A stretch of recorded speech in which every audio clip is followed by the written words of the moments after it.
오늘 성령 강림절에 하나님께서 우리에게 주시는 말씀 로마서 8장 31절부터 39절 말씀입니다.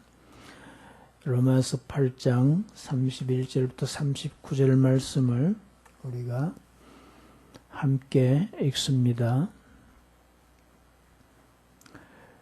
그런즉 이 일에 대하여 우리가 무슨 말하리요? 만일 하나님이 우리를 위하시면 누가 우리를 대적하리요? 자기 아들을 아끼지 아니하시고 우리 모든 사람을 위하여 내주시니가 어찌 그 아들과 함께 모든 것을 우리에게 주시지 아니하겠느냐?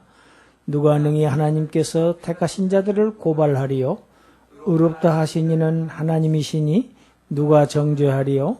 죽으실 뿐 아니라 다시 살아나신 이는 그리스도 예수시니 그는 하나님 우편에 계신 자요 우리를 위하여 간구하시는 자시니라. 누가 우리를 그리스도의 사랑에서 끊으리요? 환난이나 곤고나 박해나 기근이나 적신이나 위험이나 칼이랴. 기록된 바 우리가 종일 주를 위하여 죽임을 당하게 되며 도살당할 양같이 여김을 받았나이다 함과 같으니라. 그러나 이 모든 일에 우리를 사랑하시는 이로 말미암아 우리가 넉넉히 이기느니라. 내가 확신하노니 사망이나 생명이나 천사들이나 권세자들이나 현재일이나 장래일이나 능력이나 높음이나 깊음이나 다른 어떤 피조물이라도 우리를 우리 주 그리스도 예수 안에 있는 하나님의 사랑에서 끊을 수 없으리라. 아멘.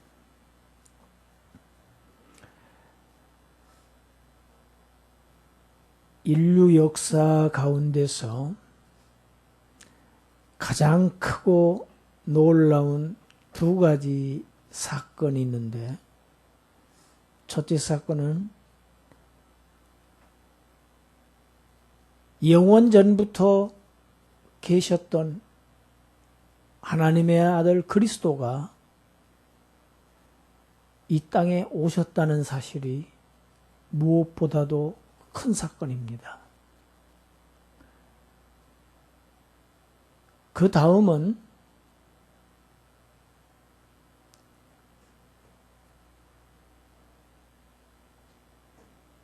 하나님의 아들이 이 땅에서 이루신 그 구원 사업을 이제는 실제로 하나님의 백성들에게 그 혜택을 주시기 위해서 하나님의 영이 이 세상에 임하셨다는 것입니다. 첫째 번은 우리는 그리스도의 초림, 첫 번째 오심, 그리고 두 번째 말씀드린 것을 하나님의 영, 거룩하신 하나님의 영, 성령의 오신 사건, 성령 강림이라고 합니다.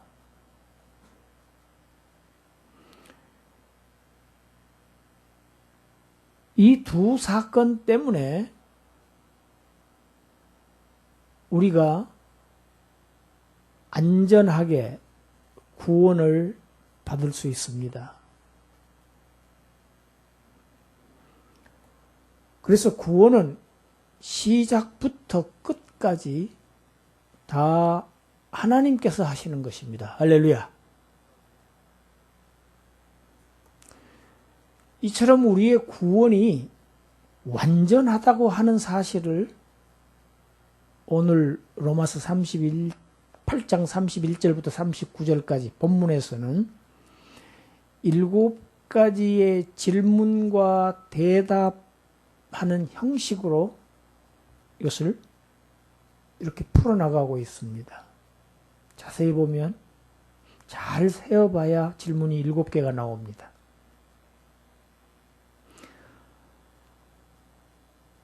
하나님께서는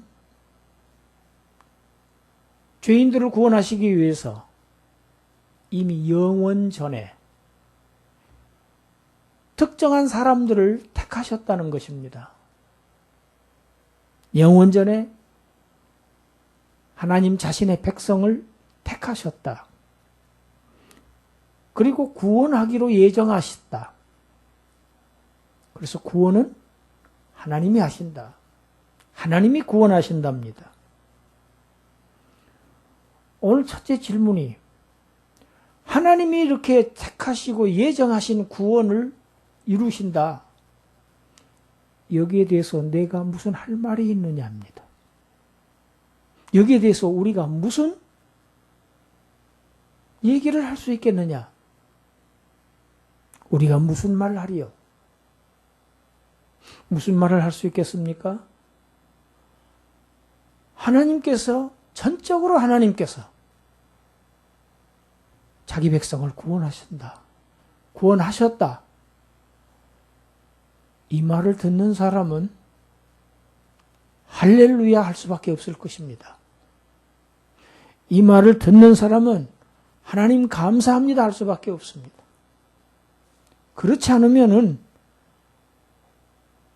아무 말도 하지 못하고 입을 다물 수밖에 없을 것입니다. 이렇게 하나님께서 우리를 위하시는데 누가 우리를 대적하리요? 두 번째 질문입니다. 하나님께서 우리를 위하고 계시는데 누가 우리를 우리를 적대시할 수 있겠느냐? 시편을 보면 또 아니면 구약을 보면 수많은 시편 기자와 구약 성경을 기록한 선지자들이 계속해서 반복하고 있는 단어들이 나옵니다. 하나님은 나를 지키시는 산성이시고 하나님은 나에게 피난처가 되시고 하나님은 나의 반석이 되신다. 절대 흔들릴 수 없는 반석. 작은 돌 위에 있으면 불안합니다. 흔들립니다. 그러나 반석 위에 서 있는 사람은 흔들릴 수가 없는데 하나님을 반석에 비유하고 있고 하나님을 산성에 비유합니다. 하나님을 피난처로 비유합니다. 이스라엘의 도피성으로 비유합니다. 사탄은 우리를 공격합니다.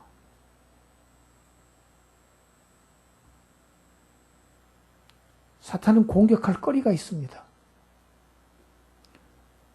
우리가 하나님으로부터 의롭다고 여기심은 받았지만 그러나 아직까지 우리에게는 죄가 있습니다. 실수합니다. 실패합니다. 더러움이 있습니다. 아직까지. 그것을 이유로 사탄은 계속해서 우리를 대적합니다. 그러나 결국 그 사탄의 마귀의 대적은 승리하지 못합니다. 왜 그러냐? 하나님이 우리를 위하고 계시기 때문입니다. 할렐루야.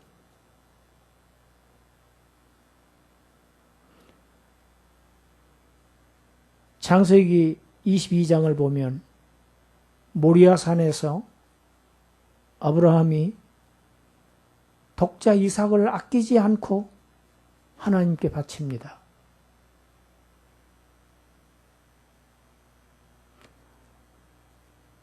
오히려 이제는 하나님께서 사랑하는 독자를 아끼지 않으시고 우리 모든 사람에게 내어주셨다. 32절에 보면 모든 사람이 나옵니다. 그래서 어떤 사람들은 만인 구원론을 얘기합니다. 하나님은 세상 모든 사람을 다 구원하셨다. 이 모든 사람을 보고 얘기합니다. 그러나 그 앞에 우리라는 단어가 있습니다. 우리라는 단어는 굉장히 제한적인 단어입니다. 우리가 있으면 저희가 있습니다. 우리가 있으면 너희가 있습니다. 이 모든 사람은 우리입니다. 구원받은 예수 그리스도를 믿는 하나님의 아들을 믿는 그러한 모든 사람들입니다. 하나님의 자녀들입니다. 우리 모든 사람들에게 독생자까지 아끼지 아니하시고 내주셨다. 예수님의 십자가가 무엇을 말합니까? 하나님은 모든 것을 다 우리에게 주셨다는 것입니다. 아니, 하나님 자신을 우리에게 주셨다는 것을 의미합니다. 아들까지 아끼지 않고 주신 하나님께서 우리의 성화를 위해서 무엇을 아끼시고 주시지 않겠느냐? 모든 것을 주시지 않겠느냐? 세 번째 질문입니다. 우리 죄를 대신 대속하시고 우리를 의롭다고 하시기 위해서 아들을 내주신 하나님께서 이제 우리의 성화를 위해서 성령을 보내주셨습니다. 할렐루야. 33절은 또 질문합니다. 하나님께서 택하신 자들을 능히 누가 고발하리요? 송사하리요?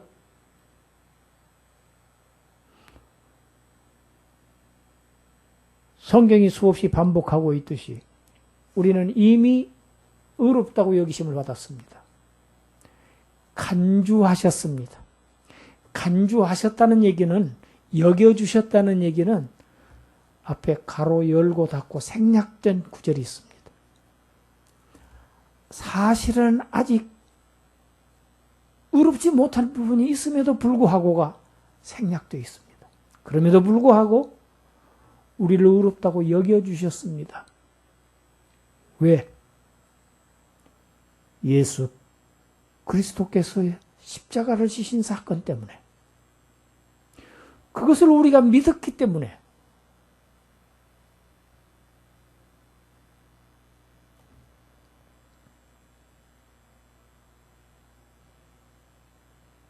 믿음으로 의롭다고 여기심을 얻었습니다. 그러나 믿는 우리들에게 아직도 죄와 더러움이 여전히 있는 것도 사실입니다. 그래서 사탄이 고발합니다.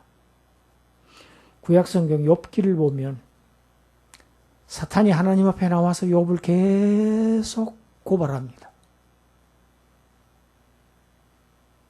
그래서 욥이 시험을 당합니다. 하나님의 허락하에. 그와 마찬가지로 오늘날도 사탄은 저와 여러분들을 계속 하나님 앞에 고발합니다. 왜? 죄를 보세요, 하나님. 죄가 있잖아요. 나쁜 생각을 하잖아요. 더럽지 않아요, 지금. 그러면서 하나님의 자녀라고 해요? 사탄은 지속적으로 하나님께 고발을 합니다. 그 고발이 타당성이 있습니다. 왜? 죄와 더러움이 우리에게 여전히 있기 때문입니다. 그러나 그 고발은 하나님으로부터 기각될 것입니다. 왜 그렇습니까? 우리를 의롭다고 하시니가 바로 의로우신 재판장 하나님이시기 때문입니다.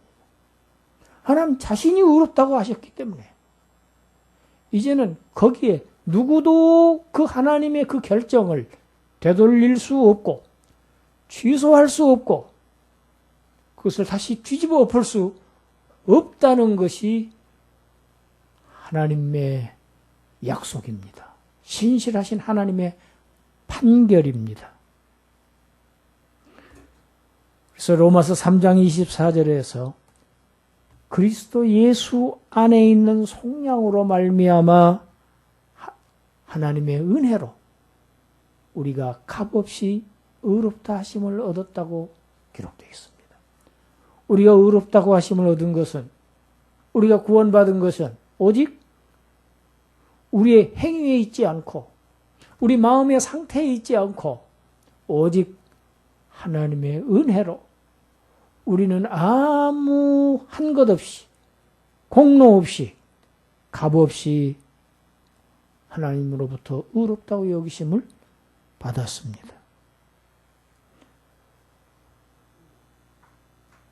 우리가 정죄받을 수 없습니다. 사탄은 우리를 정죄합니다. 죄 있어요. 또 죄를 짓네요.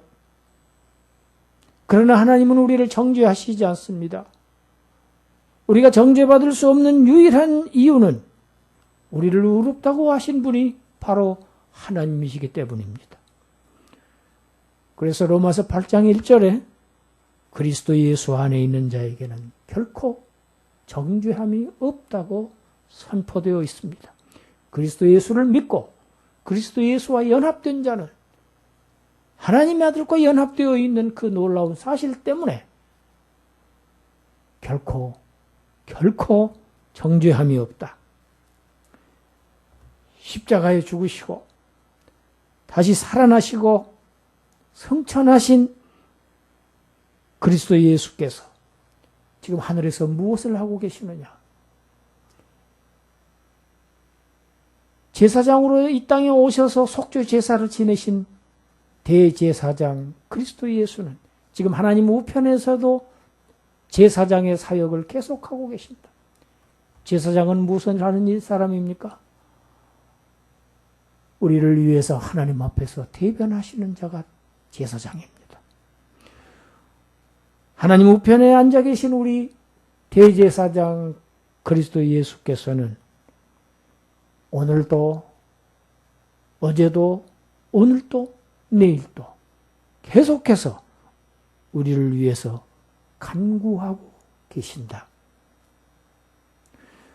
지난 주일 26절에서는 성령께서 말할 수 없는 탄식으로 우리를 위해서 간구하신다고 되어 있습니다.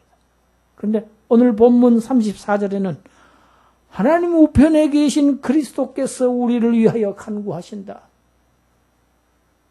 성령께서 하늘에 계신 영원한 대제사장 그리스도께서 우리의 성화를 위해서 간구하신다. 그러므로 결코 사탄의 대적은, 고발은 성공할 수 없다. 성도의 성화는 궁극적으로 지금은 부족하지만, 지금은 오염되어 있고, 지금은 더러움이 있고, 지금은 죄가 있을지라도 결국은 성도에는 거룩한 백성으로 완성된다. 히브리서 7장 25절 우리 함께 읽습니다. 그러므로 자기를 힘입어 하나님께 나아가는 자들을 온전히 구원하실 수 있으니 이는 그가 항상 살아계셔서 그들을 위하여 간구하심이라. 할렐루야. 구약의 제사장들은 죽었습니다. 인간 제사장들은 죽었습니다. 항상 살아있을 수가 없어요. 그래서 항상 성도들은 불안했습니다. 인간 제사장들은 자신들도 죄가 있기 때문에 자신들의 죄를 먼저 속죄받아야 했습니다. 그러나 영원히 살아계신 대제사장, 죄를 알지도 못하시는 대제사장, 그분이 저와 여러분들의 구원을 이루셨고 그분이 지금 하늘에서 대제사장으로서 우리를 위해서 간구하고 계시다는 사실, 얼마나 우리의 구원이 확고한 사실인지를 입증하고 있습니다. 누가 우리를, 35절이죠. 누가 우리를 그리스도의 사랑에서 끊으리요? 성도들은 현재 환난과 고난을 받고 있습니다. 박해를 받고 있습니다. 기근을 받고 있고 적신, 위험, 칼. 성도의 현재의 생애는 평탄치 못합니다. 오늘 저와 여러분들은 그래도 행복한 신앙생활을 하고 있습니다. 지금 로마서에 기록된 이런 환난, 곤고, 박해, 기근, 적신, 위험, 칼, 이런 것을 바울이 언급한 것을 보면 바울이 로마 교회에 이 편지를 쓰는 이 당시에도 로마 교회는 이러한 위험과 이러한 엄청난 핍박 아래 있었다는 사실을 우리가 알 수 있습니다. 이것이 1세기 기독교들이 다 당했던, 공통적으로 당했던 극도의 핍박들이었습니다. 바울 자신이 또 이것들을 받으면서 전도했었습니다.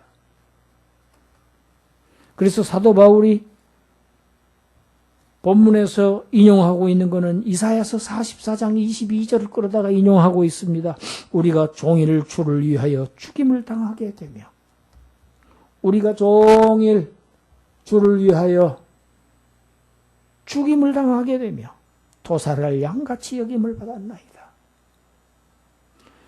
초대교회 시대에는 매일매일 하나님을 믿는다, 예수 그리스도를 믿는다는 그 죄 때문에 매일매일 한 사람 혹은 최소한 한 사람 혹은 더 많은 사람들이 그리스도인들이 순교당했습니다.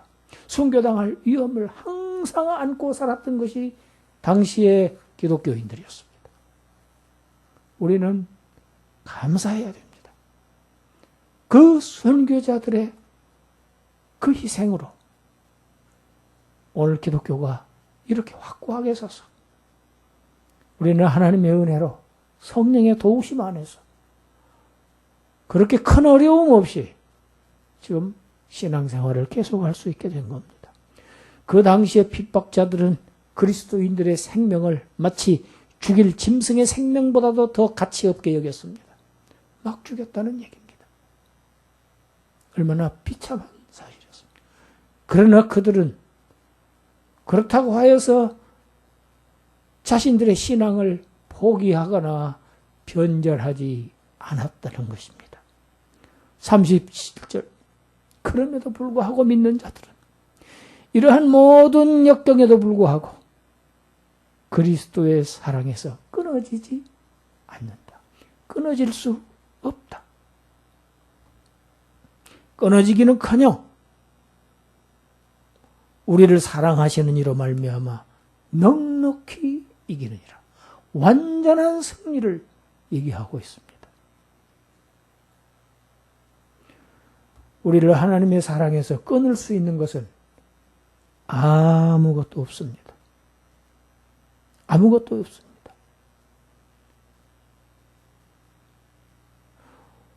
살든지 죽든지 우리가 죽어도 하나님의 사랑에서 끊어질 수 없습니다. 사망이나 생명 관계가 없습니다. 천사들이나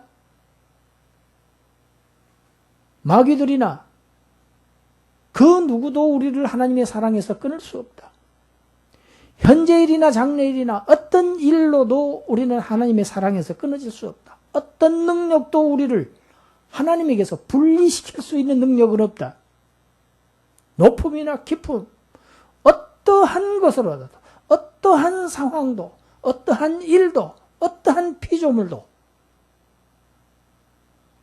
하나님이 구속하신 자들을 하나님의 사랑에서 떼어낼 수 결코 없다.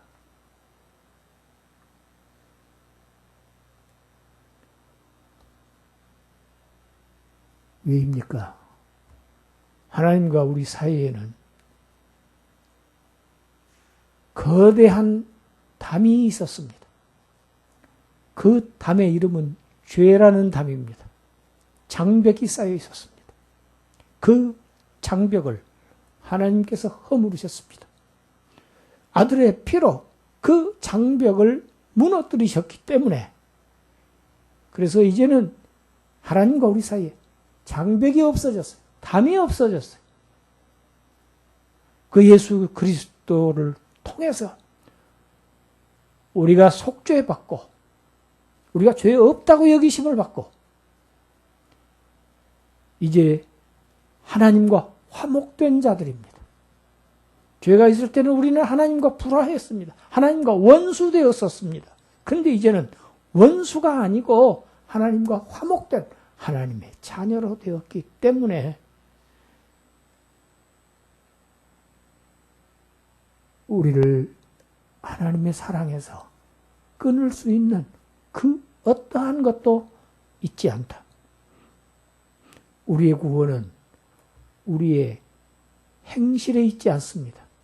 우리의 행위에 있지 않습니다. 우리 내면의 어떠한 요건 때문에 우리가 구원받는 게 아닙니다. 우리 내면의 어떤 잘못 때문에 하나님으로부터 떨어져 나갈 수 없다는 것입니다. 오직 하나님의 사랑에 근거하고 있다. 그 누구도 아무것도 심지어 죽음까지도 혹시 순교를 당한다 할지라도 죽음까지도 우리와 하나님 사이를 갈라놓을 수 있는 것은 없다. 우리를 위해서 대속하신 예수 그리스도께서 무엇라고 말씀하셨는지 요한복음 10장 27절부터 29절까지를 함께 읽어봅시다. 내 양은 내 음성을 들으며 나는 그들을 알며 그들은 나를 따르느니라. 내가 그들에게 영생을 주노니 영원히 멸망하지 아니할 것이요 또 그들을 내 손에서 빼앗을 자가 없느니라. 그들을 주신 내 아버지는 만물보다 크심에 아무도 아버지의 손에서 빼앗을 수 없느니라. 내 손에서 빼앗을 자가 없다.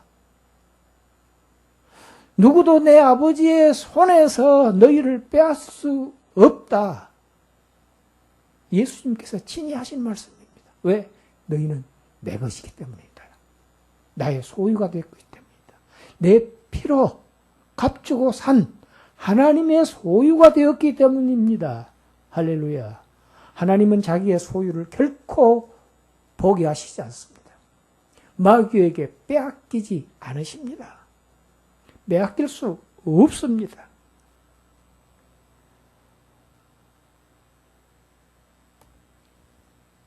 신약에만 있는 게 아닙니다. 이사야서 49장 15절 우리가 한 절 더 읽겠습니다. 15절부터 17절까지 읽습니다. 여인이 어찌 그 젖 먹는 자식을 잊겠으며 자기 태산한 아들을 긍휼히 여기지 않겠느냐. 그들은 혹시 잊을지라도 나는 너를 잊지 아니할 것이라. 내가 너를 내 손바닥에 새겼고 너의 성벽이 항상 내 앞에 있나니 네 자녀들은 빨리 걸으며 너를 헐며 너를 황폐하게 하던 자들은 너를 떠나가리라. 할렐루야. 그들은 멸망하리라. 자식을 잃는 어린 자식을 잃는 부모가 어디 있겠느냐? 혹시 있을지 모른다. 그러나 나는 그렇지 않다. 나는 너를 잊지 아니할 것이라. 왜? 네가 내 손바닥에 새겨졌기 때문이다. 너의 성벽이, 튼튼한 성벽이 항상 내 앞에 있다. 너를 헐려고 하는 자들, 너를 황폐하게, 망하게 할 자들은 반드시 멸망받고 말 것이다. 기도하겠습니다. 하나님, 감사합니다. 우리를 위해서 하신, 행하신 이 놀라운 일들 우리에게 입혀주시기 위해서 우리에게 적용시켜 주시기 위해서 하나님의 성령을 보내주셔서 오늘도 그 성령님 우리와 함께 동행하고 가시니 하나님 감사합니다. 성령님 의지해서 이 길을 힘차게 걸어가는 성도들 되게 하여 주시옵소서. 예수님 이름으로 기도드리옵나이다. 아멘.